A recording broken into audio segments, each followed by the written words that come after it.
a bill to require a full audit of the Board of Governors of the Federal Reserve System and the Federal Reserve Banks by the Comptroller General of the United States before the end of 2012 and for other purposes. The question is, will the House suspend the rules and pass the bill as amended? Members will record their votes by electronic device, and this will be a 5-minute vote. A 5-minute vote.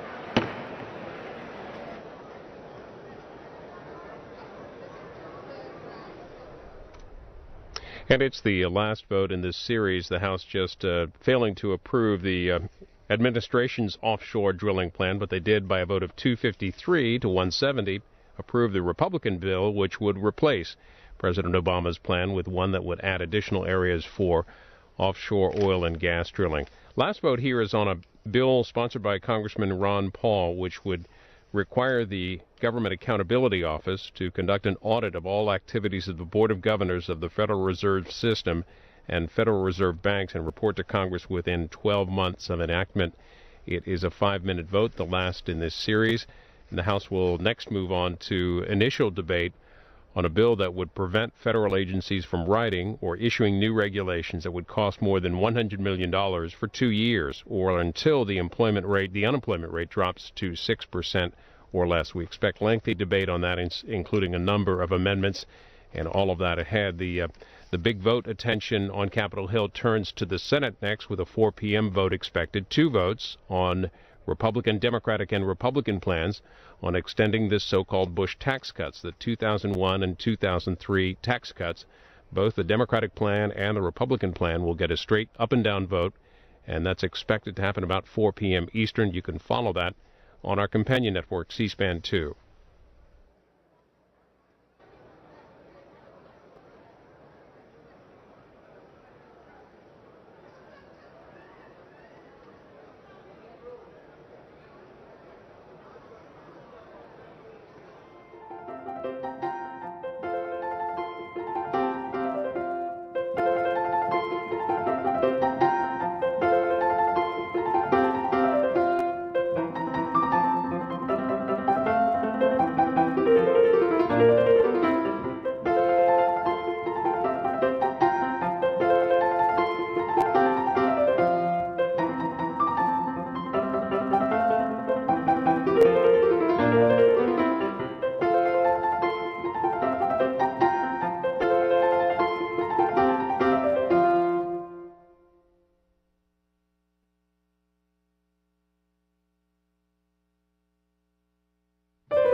Rules are suspended. The bill is passed, and without objection, the motion to reconsider is laid on the table.